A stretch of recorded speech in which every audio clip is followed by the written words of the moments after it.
आज के एपिसोड की शुरुआत में अनुपमा अंश सुलाने की कोशिश कर रही होती है। अंश अनु की रसोई के बारे में सोच सोचकर परेशान हो रहा होता है। अनुपमा उसे दिलासा देती है कि चिंता करने की जरूरत नहीं है। अंश फिर से कहता है कि उसे मही की हल्दी सेरेमनी की भी फिक्र है। अनुपमा मुस्कुराते हुए कहती है कि सब कुछ प्लान के मुताबिक होगा, लेकिन अभी उसे अपने ठीक होने पर ध्यान देना चाहिए। अंश मासूमियत से पूछता है कि यह सब मेरे साथ ही क्यों हो रहा है। अनुपमा उसकी ओर देखकर ठान लेती है कि अब हर मुश्किल का डटकर सामना करेगी। दूसरी तरफ गौतम बैठा होता है और अपनी चोट पर बर्फ का सेक कर रहा होता है। तभी प्रार्थना गुस्से में आती है और आकर उसे पीटने लग जाती है। गौतम उससे खुद को छुड़ाता है। सभी प्रार्थना को रोकने की कोशिश करते हैं। मोटीबा कहती है कि अपने पति को ऐसे कोई मारता है क्या। प्रार्थना कहती है कि ये पति जूते खाने के लायक है। वह बताती है कि अनु की रसोई में आग इसी ने लगाई है। सभी हैरान हो जाते हैं। प्रार्थना पराग से कहती है कि गौतम ने मुझे धमकी दी थी कि अगर मैंने तलाक का फैसला नहीं बदला तो यह अंश की तरह सबको बर्बाद कर देगा। मुझे पूरा यकीन है कि अनु आंटी से बदला लेने के लिए इसी ने अनु की रसोई में आग लगवाई है। मोटीबा कहती है कि तुझे क्या हो गया है, अनुपमा जी साथ रहकर तेरा भी दिमाग खराब हो गया है। प्रार्थना बताती है कि गौतम ने उसे खुद कहा था कि उसी ने अंश को किडनैप करवाया था। गौतम बेचारा बनता है और कहता है कि मैंने ऐसा कब कहा, अब बस यही दिन देखना बाकी रह गया था कि मेरी बीवी मुझ पर ऐसा घटिया इल्जाम लगाए। मोटीबा कहती है कि तुम जमाई जी को दोष देना बंद करो, अनुपमा जी अपने कर्मों का फल भुगत रही है। प्रार्थना कहती है कि आप मेरी बात क्यों नहीं सुन रही हो। गौतम मोटीबा के सिर की कसम खाता है। तभी प्रार्थना कहती है कि मेरी मोटीबा की झूठी कसम मत खाओ। पराग गौतम को घूरता है। गौतम कहता है कि तुम ही मुझे बता दो कि मैं तुम्हें यकीन कैसे दिलाऊं।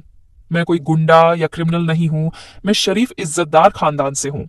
मैं प्रार्थना से प्यार करता हूं, इसलिए इतनी इंसल्ट बर्दाश्त कर रहा हूं, वरना मैं कब का यहां से चला गया होता।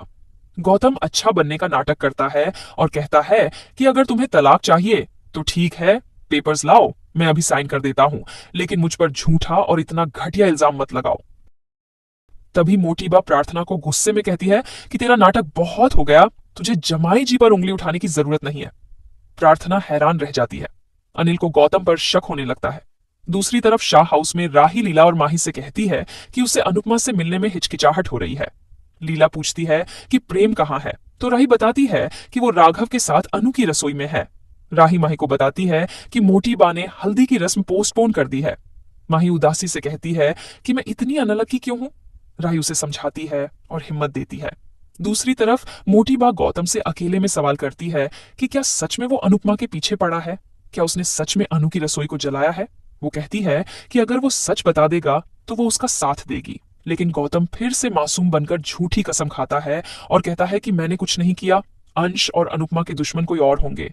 मैं इतना कमीना भी नहीं हूं कि ऐसी हरकत करूं। मोटी बा उसकी बातों में आ जाती है। गौतम बाहर आकर सोचता है कि उसकी झूठी कसम से मोटी बा मर भी जाए तो उसे कोई फर्क नहीं पड़ता। इसके बाद गौतम उस कंपनी में फोन करता है जिससे अनुपमा को 3 साल का कॉन्ट्रैक्ट मिला होता है। गौतम कहता है कि कल आपके एनुअल डे इवेंट में खाना डिलीवर नहीं पाएगा क्योंकि अनु की रसोई में आग लगने की वजह से सब कुछ खाक हो गया है। मेरी मानो तो इस ऑर्डर को कैंसिल कर दीजिए और कोई दूसरा वेंडर पकड़ लीजिए। उनके पूछने पर गौतम खुद को उनका शुभ चिंतक बताता है और खुद से कहता है कि वह अनुपमा का अशुभ चिंतक है। दूसरी तरफ प्रेम अनु की रसोई में दुखी होकर बैठा होता है। वह उसमें बिताए अपने पलों को याद करते हुए भावुक हो जाता है। राघव उसे दिलासा देता है। प्रेम कहता है कि इस जगह ने मेरे टैलेंट को समझा था, इसलिए यह मेरे लिए खास थी। फिर वो राघव से पूछता है कि आपके लिए भी यह जगह खास होगी। राघव मुस्कुरा देता है। इसके बाद वे दोनों गौतम को सबक सिखाने का फैसला करते हैं। दूसरी तरफ अनुपमा अंश को सुलाने की कोशिश करती है।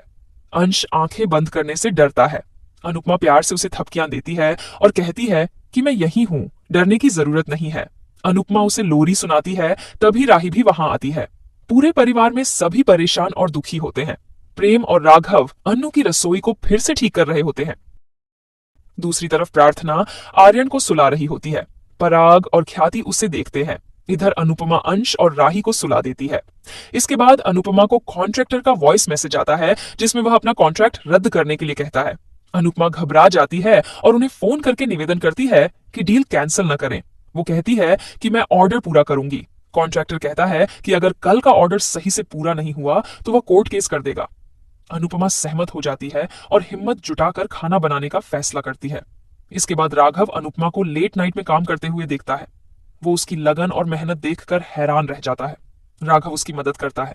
दोनों मिलकर खाना बनाते हैं। राघव अनुपमा को आराम करने के लिए कहता है और सुकून देने वाला माउथ ऑर्गन बजाता है। राघव अनजाने में खुद को अनुपमा की ओर खींचता हुआ महसूस करता है। अब वो तय कर लेता है कि वह अनुपमा को प्रपोज करेगा। दूसरी तरफ माही अपनी हल्दी सेरेमनी को लेकर दुखी होती है। आर्यन उसे वीडियो कॉल करता है।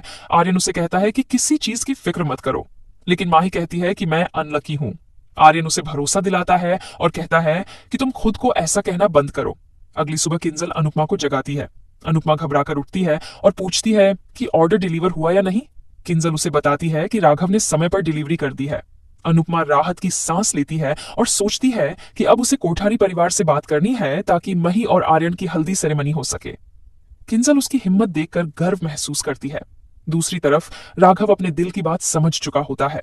उसे अब एहसास होता है कि वो अनुपमा को पसंद करने लगा है, लेकिन वो सोचता है कि उसे अनुज की जगह नहीं लेनी है, बस अपनी एक अलग जगह बनानी है।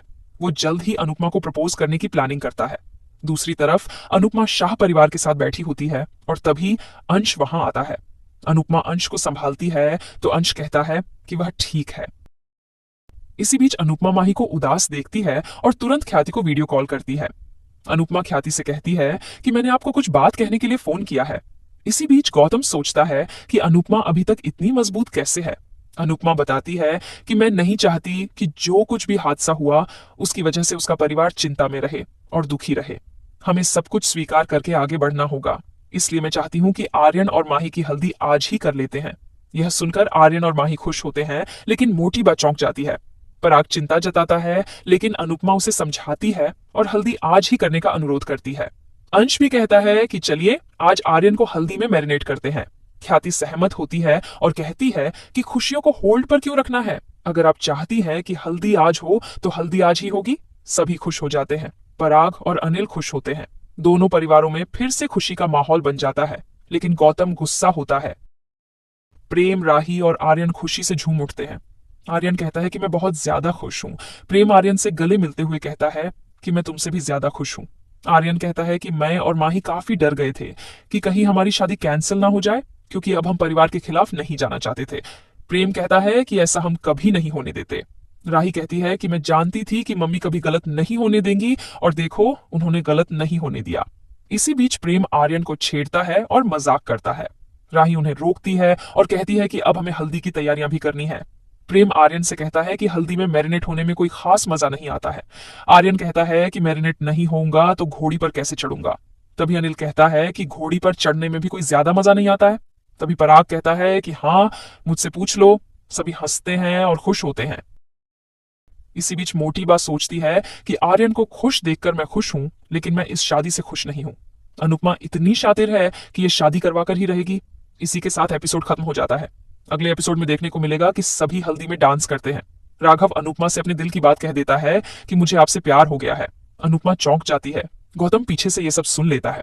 इसके बाद मोटी बात चौंकाने वाली घोषणा करती है कि अब माही और आर्यन के बाद अनुपमा और राघव की भी शादी होगी। आज का एपिसोड आपको कैसा लगा हमें कमेंट करके जरूर बताएं। साथ ही ऐसे ही डेली अपडेट्स के लिए इस वीडियो को लाइक करें और हमारे चैनल को सब्सक्राइब जरूर करें।